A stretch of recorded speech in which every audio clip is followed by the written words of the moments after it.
experiencia cultural única, un recinto que activa todos tus sentidos.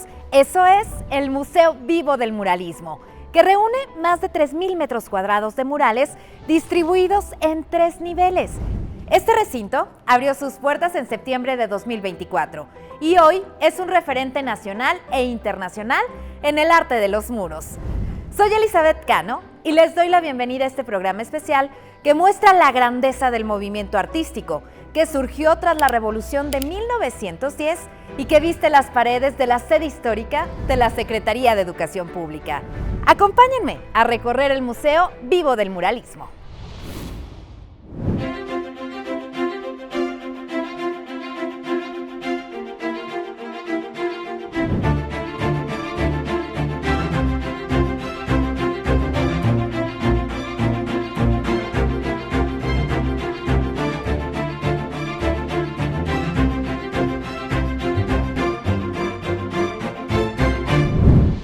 Museo Vivo del Muralismo. Bueno, ¿qué representa para la educación? Es uno de los tantos legados que nos dejó José Vasconcelos, porque él invita a Diego Rivera a que pinte los muros de este lugar, de lo que era el convento de las monjas coronadas. Después fue una escuela de leyes y Vasconcelos convence al presidente Álvaro Obregón de que sea aquí la Secretaría de Educación, y Vasconcelos interviene directamente en su remodelación, en su reconstrucción. El propio edificio con los murales adosados ofrece desde que se inauguró la Secretaría de Educación Pública una experiencia única, ¿no? La sensación de caminar por los corredores de estos edificios es como si uno estuviera atravesando las páginas de un libro, de alguna historia. Una de las características que tiene el museo es que podemos tomarlo como una línea del tiempo a lo largo del muralismo. Cuando pensamos en muralismo, muchas veces pensamos en solamente la corriente artística mexicana, pensamos en los grandes, Siqueiros, Orozco, Rivera. Sin embargo, el muralismo es una expresión artística que va desde muchos años antes, inclusive desde la época de las cavernas, podríamos decir. Conformada por 2 edificios, la sede de la Secretaría de Educación Pública se caracteriza por una belleza arquitectónica inigualable. La dependencia se instaló en este espacio, ubicado en República de Argentina, en el centro histórico de la Ciudad de México, el 9 de julio de 1922, un año posterior a su creación, y lo hizo de la mano de su primer titular, el intelectual y político mexicano, José Vasconcelos. El edificio principal ocupa el predio que estuvo destinado al Convento de la Encarnación y del que solo se conserva la iglesia construida en el siglo XVII, que actualmente es el Salón de Usos Múltiples de la Secretaría. En su interior se puede contemplar el mural que Roberto Montenegro dedicó a la unión de los pueblos latinoamericanos.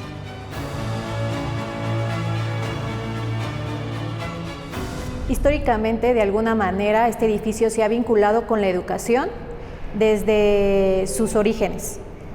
En un principio se cree que en alguna parte de lo que ahora es la entrada de Argentina estuvo el Calmecac, que era la escuela para los mexicas. Y posteriormente, durante la Nueva España, estuvo aquí el antiguo convento de la Encarnación del Divino Verbo, que era un convento para mujeres españolas o criollas, donde también se educaba a algunas otras mujeres para la vida conventual de clausura. El 1 de diciembre de 1920, Obregón tomó la presidencia. Todo estaba por hacerse. La educación había sido abandonada en los últimos años por la revolución. De la cultura, lo que se respiraba era propiamente lo que había sido el porfirismo. Entonces había que replantear todo. Fueron los años en que inició el nacionalismo revolucionario y una de las grandes ideas fue crear la Secretaría de Educación Pública, a instancias de un personaje que hizo muy buena relación con Álvaro Obregón, José Vasconcelos, que de la Rectoría de la Universidad Nacional de México saltó a la Secretaría de Educación Pública que él mismo creó. Yo recuerdo a este respecto aquellos pequeños artículos que cuando éramos jóvenes y comenzaba el maderismo podíamos colar en la esquina de alguno de los diarios de la época.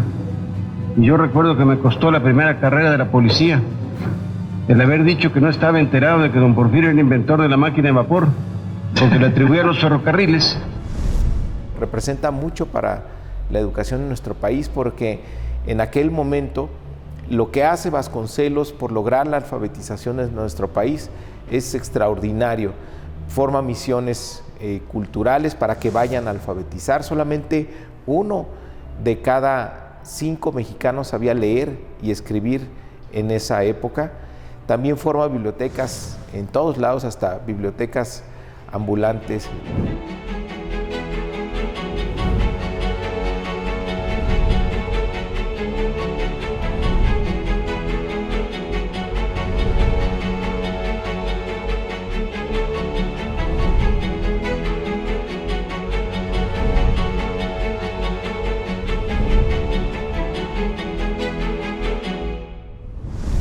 En ese sentido, era un México que estaba renaciendo literalmente de las cenizas de los campos de batalla después de años de hambre y que buscaba construir una nueva identidad tras esta tremenda guerra, ¿no?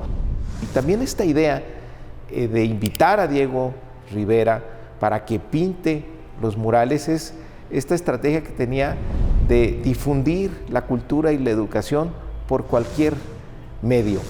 Lo que se buscó plasmar en los murales, en el muralismo, que no solo está en el edificio de la SEP, sino en otros edificios públicos, fue la construcción de un México que surgía de una guerra, pero que surgía con un rostro colectivo. Creo que es muy importante y que algo que reivindica el muralismo es que el protagonista de la historia, el protagonismo del México que está emergiendo son las masas, son los colectivos, son los obreros, son las artesanas, son los y las campesinas, los campesinos, las maestras rurales, por supuesto. El artista es un humilde obrero y su humildad le da la misma grandeza esencial que al campesino, que al floricultor, que al horticultor, que al químico, que al médico. Es un obrero esencial en el organismo social.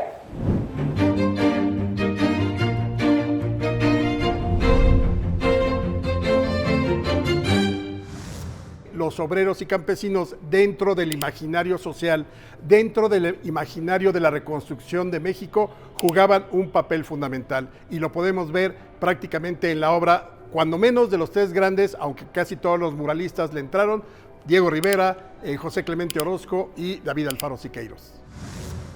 Al final no son imágenes ajenas, son las imágenes de México de hace 10 años, de hace 100 años, pero siguen siendo muy cercanos a nosotros. Entonces están los cargadores, los tlamemes que pintó Jean Charlot afuera, pero salimos por la entrada de Argentina 28 y vemos otro tipo de cargadores del centro histórico. La historia siempre es así, o sea, uno ve los murales de hace más de un siglo, porque este proyecto en la SEP es el proyecto pionero del muralismo mexicano, y uno ve una época diferente y siempre con nuevos ojos. Con el tiempo, el edificio se fue cerrando o priorizando de alguna manera su labor como Secretaría de Educación y toda la tramitación que se tenía que hacer aquí. El que ahora se ofrezcan espacios planteados a partir de la administración de Andrés Manuel López Obrador, ¿no? Que fuera un espacio verdaderamente público. Y afortunadamente se tomó la decisión de que se abriera el Museo Vivo del Muralismo, pero que se quedara aquí la oficina del secretario de Educación por el peso histórico que tiene. Y fue una idea acertada, porque también que haya unas cuantas oficinas le da mucha vida al museo y sigue pues siendo la oficina del secretario de Educación Pública. El 25 de septiembre de 2024 se inauguró el Museo Vivo del Muralismo, en presencia del entonces presidente Andrés Manuel López Obrador, un proyecto multisectorial porque además de la SEP, contó con el apoyo de la Secretaría de Cultura, el Instituto Nacional de Bellas Artes y Literatura, el Instituto Nacional de Antropología e Historia y la Secretaría de Obras y Servicios de la Ciudad de México. increíblemente fue hecho en un tiempo muy, muy breve para estas cuestiones, ¿no? de investigación, curaduría, diseño de los espacios, soluciones de diseño. Se tuvo que ejecutar en 9 meses. Considerando que tenemos un acervo muy rico, o sea, tenemos esculturas, tenemos textiles, cuadros, obra gráfica, lítica, tenemos de verdad una gran cantidad de obra y por ende una gran cantidad de materiales, pues hemos estado haciendo análisis de las salas para poder establecer condiciones óptimas de humedad, temperatura, iluminación para cada tipología de bien. Sin embargo, teníamos, digamos, un conjunto de trabajadores reducidos de la Secretaría de Educación en reuniones con la Secretaría de Cultura, fundamentalmente, fueron definiendo un concepto que congruente con el mandato de la Secretaría de Educación Pública, ¿no? Es decir, congruente con los valores de reconocer la diversidad, de reconocer una educación que implica un diálogo y una construcción conjunta. El Museo Vivo del Muralismo se divide alrededor de 12 salas de exhibición, pero también tenemos la exhibición de los murales externos en los pasillos, y las salas se dividen en salas permanentes, en donde hay obra que va a estar expuesta casi todo el tiempo, o sea, es el mismo tema el que se maneja, como esta sala en la que estamos ahorita, que es la de muralismos, y tenemos las salas temporales, que son exhibiciones que van a estar cambiando continuamente. Se van a cambiar cada 6 meses, cada año. Las 12 salas expositivas, que muestran aproximadamente 700 piezas, no llevan un orden cronológico, lo que significa que pueden recorrerse de manera aleatoria. Por ejemplo, pueden comenzar su visita en el patio del trabajo, donde me encuentro, y contemplar la obra mural que realizó Diego Rivera en 1923 a 1928. El primer nivel representa el trabajo intelectual. Y en el segundo, el pintor guanajuatense rinde homenaje a las artes, los héroes e ideas nacionales. Este museo, sin lugar a dudas, ofrece una gran experiencia al amalgamar lo arquitectónico con diversas artes, principalmente la pintura, pero también la escultura y también las letras de alguna forma. La distribución del espacio también propicia representaciones teatrales, ¿no? de otro tipo de artes. Puedes ver distintos temas, porque el muralismo es algo muy amplio. Por ejemplo, puedes ver cómo ha estado presente el muralismo en otras etapas históricas de México. Puedes saber cómo se hace un mural en la sala El muralismo y su interpretación. Puedes rescatar temas sociales dentro de muralismo y experimentación. También puedes ver la trayectoria o su liga del muralismo con el proyecto artístico de la Secretaría de Educación Pública en la sala El edificio como símbolo, y solo por mencionar algunas de nuestras salas expositivas. Y encontramos también un espacio que es de inclusión, y de inclusión no solamente porque estén las rampas o existan las guías podotáctiles para los ciegos, no, está también en las salas, en espacios que diseñamos en un colectivo grande y complejo durante el proceso de trabajo para hacer este museo. En las salas podemos ver ese mismo desarrollo, como empezamos con una pintura más rupestre, después pasamos a la parte prehispánica, donde tenemos desde piezas de vestigios arqueológicos, que justamente un poco en relación con las piezas más antiguas, pues tenemos obra o piezas líticas que datan del posclásico tardío, 1200, 1250 a 1521.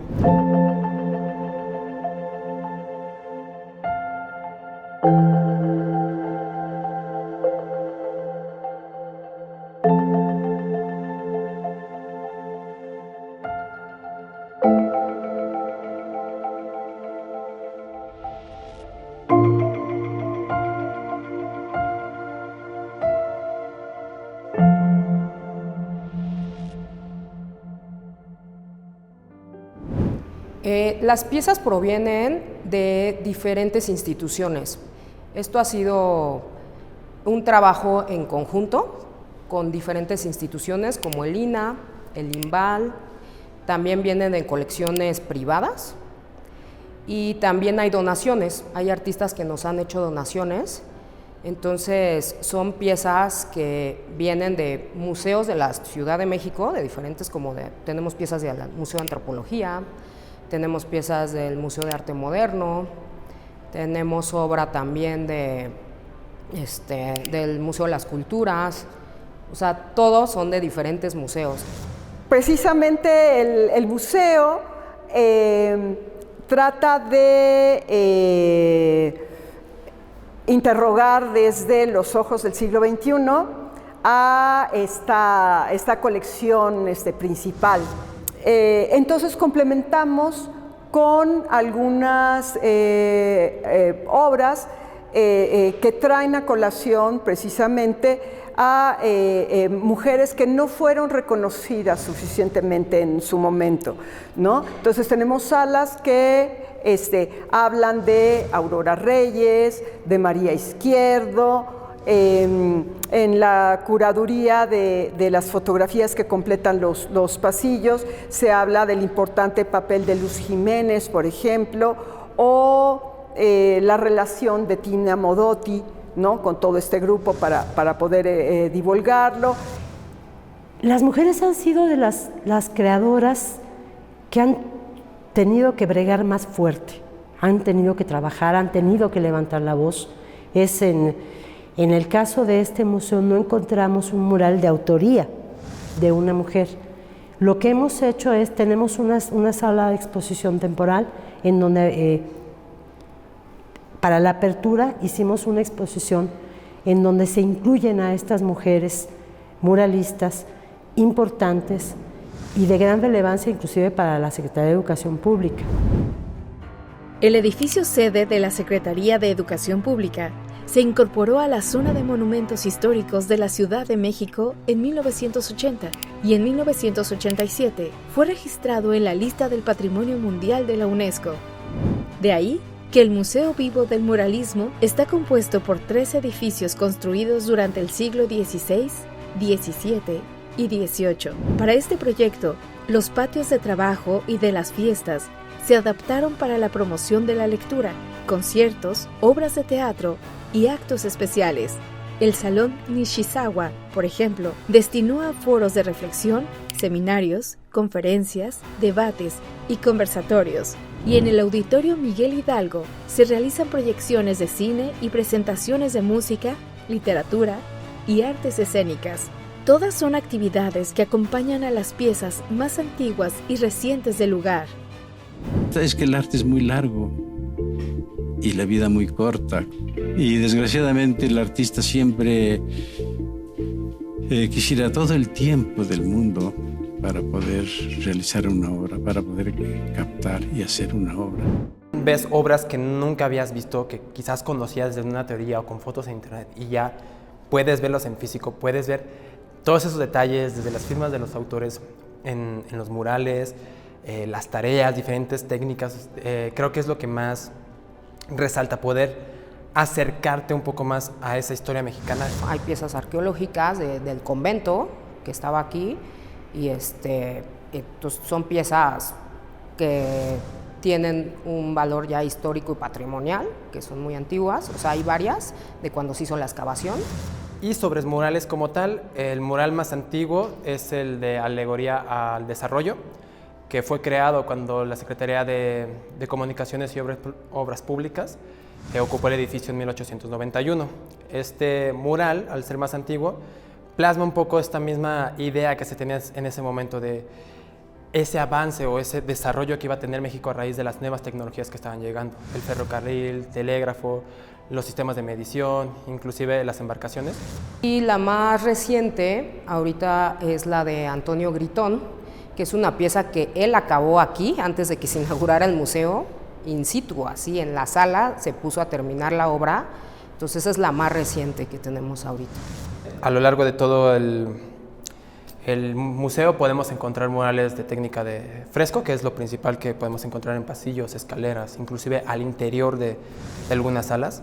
Pero también encontramos mucho el uso de acrílicos, como en el caso de Siqueiros, que para este mural de Patricios y Patricidas utilizó pintura acrílica. Al interior de salas también contamos con murales que han sido óleos o que son acrílicos. El hábito escultórico tradicional, inclusive el de mejor actitud, no permite abordar el tipo particular de simplicidad auténticamente activa que requieren obras de escala monumental. Alejado de la idea de que un museo es solo un espacio de contemplación, este recinto se toma en serio la palabra vivo. Aquí los visitantes activan todos sus sentidos, porque pueden oler, tocar, escuchar y ver las representaciones hechas por los muralistas. Esta es la sala La Pintura a tus Sentidos, un espacio multisensorial con 4 estaciones inspiradas en los murales del edificio. Comienza con la alfarería, continúa con la representación de festividades nacionales y termina con la importancia de conservar el patrimonio. Los museos del en el siglo XXI, planteado por la UNESCO, deben de ser museos polifónicos, donde no se den tanto respuestas únicas, sino que se pueda escuchar la voz de los visitantes, puntos de encuentro que promuevan experiencias, que inviten a regresar y que exista una apropiación de lo público en los museos. Que los visitantes puedan tener esa revalorización de las piezas que ven en el museo, ¿no? No es una simple escultura, no es un grabado, una pintura, sino que tiene un trasfondo más allá. Tiene valores artísticos, históricos, monetarios, estéticos. Entonces, la verdad ha sido un trabajo en conjunto de todas las áreas del museo, cada quien desde sus objetivos. Inclusive entrando a vestíbulo, las personas que están ahí te empiezan a dar recomendaciones de no tomar bebidas al interior de salas por esto o por estas condiciones, tener cuidado con mochilas o empaques muy voluminosos también para no generar un golpe a alguna obra. Entonces sí, ha sido un trabajo en conjunto de todas las áreas del museo para poder lograr esta buena conservación. La palabra vivo de repente llama la atención. Y la palabra vivo está puesta en medio del Museo Vivo del Muralismo para recargar el hecho de que es con la participación de las personas y esa interpelación, ¿no?, a partir de sus experiencias, ¿no?, de lo que ven aquí, de las obras de arte, de los objetos históricos.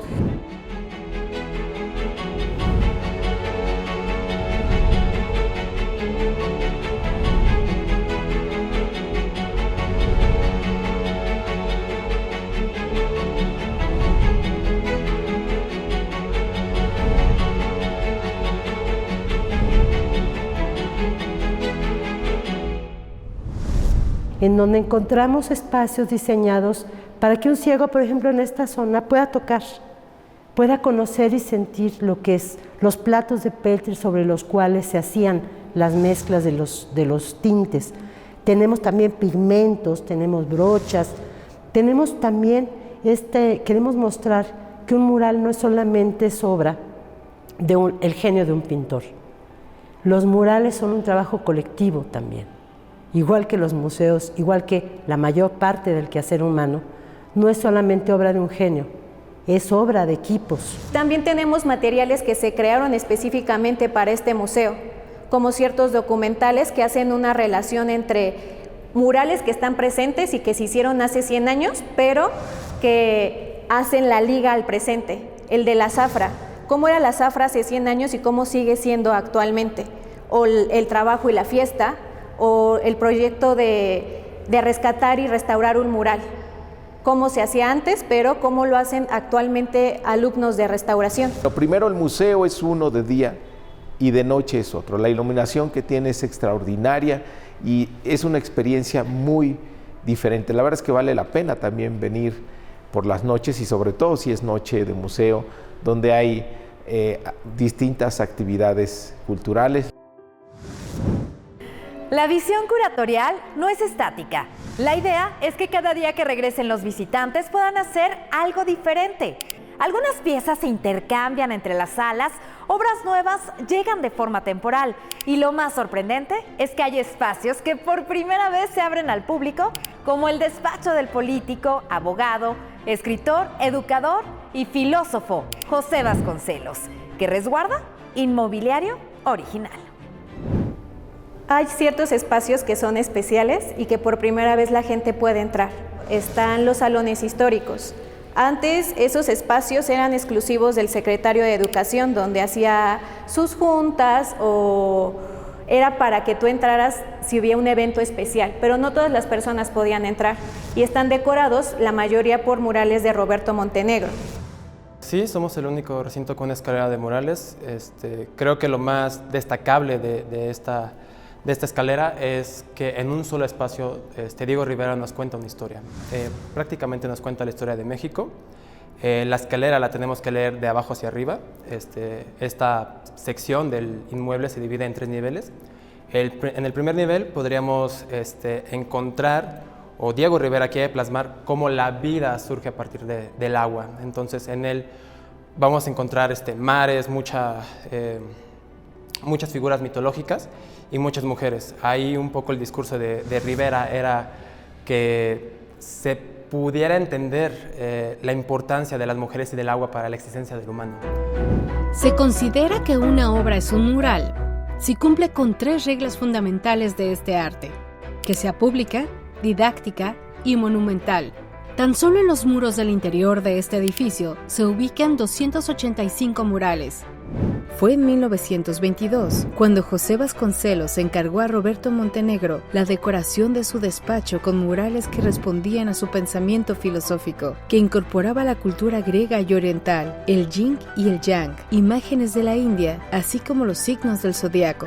La admiración que tengo, como tiene México entero y el mundo entero, por el arte extraordinario del maestro Roberto Montenegro, uno de los grandes talentos que ha dado México, uno de los pintores bases de la llamada primera gran generación de artistas mexicanos inmortales. Pues quiero nada más saludarlo, maestro, con el cariño de siempre. Muchas gracias. Yo quiero darle una pequeña opinión sobre esta pintura, sobre esta decoración.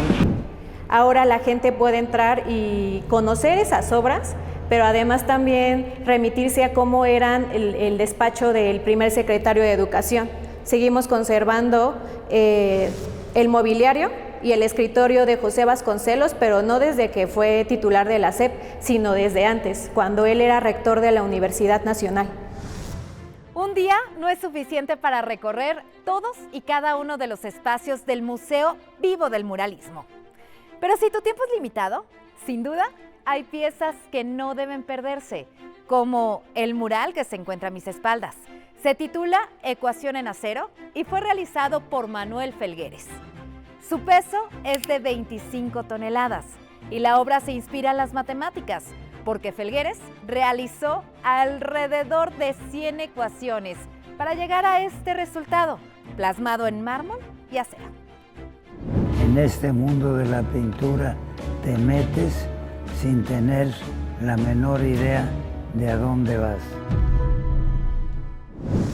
Creo que es muy importante porque pues, es una corriente que resalta mucho dentro de la historia de México. Es importante también porque tenemos una gran cantidad de muralistas que regularmente no son tan fáciles de juntar en un solo espacio. A lo largo de todo el museo podríamos encontrar 19 muralistas. Al final, estos murales son conservados más allá de porque sean hechos por Diego Rivera o por muralistas famosos. Estos murales nos hablan de nuestra historia y del México de hace 100 años, pero que no nos es ajeno. Es una mirada de un México que si tú te vas a otro lugar los puedes encontrar y que yo veo a ciertos personajes que me son cotidianos para mí. Es importante que se abra al público a un público amplio que ha tenido en sus manos en más pequeña escala muchas de estas imágenes.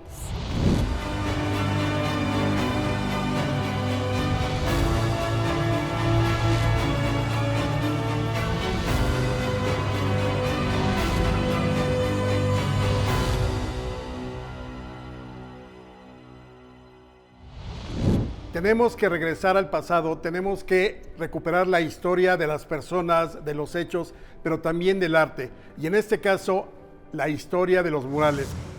Lo primero para conservar un mural es conocerlo.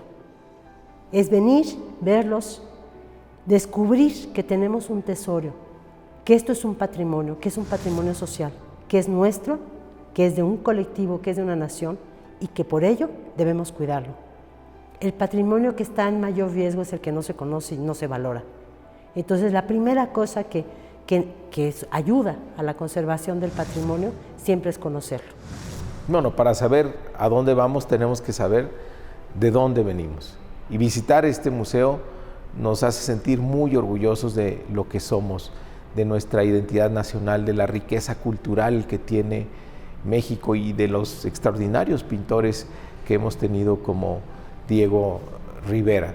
Es una carga al nacionalismo, al patriotismo, a sentirnos muy orgullosos de nuestras raíces y también de lo que hemos logrado.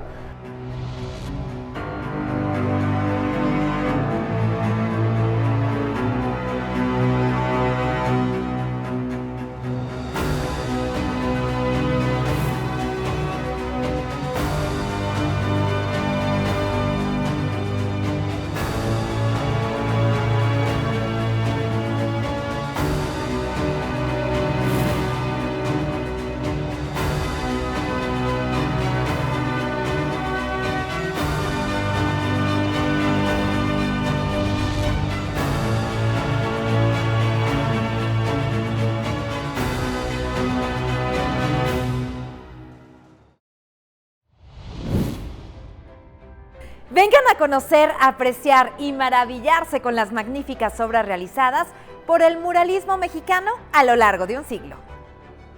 Es de acceso libre y está abierto al público de miércoles a lunes de 10 a 18 horas. Únicamente cierra los martes. Disfruten de uno de los recintos más cautivadores del país, que nos permiten regresar a nuestros orígenes y caminar hacia el futuro de la mano del arte. Soy Elizabeth Cano y me despido desde el Museo Vivo del Muralismo, no sin antes agradecerle al recinto por las facilidades. Y creo que es el último museo que se ha abierto en nuestra ciudad y la verdad es uno de los más bonitos, no se lo pierdan. Vengan aquí, hay una gran cantidad de murales, 1/3 de la obra total de Diego Rivera está aquí en el Museo Vivo del Muralismo.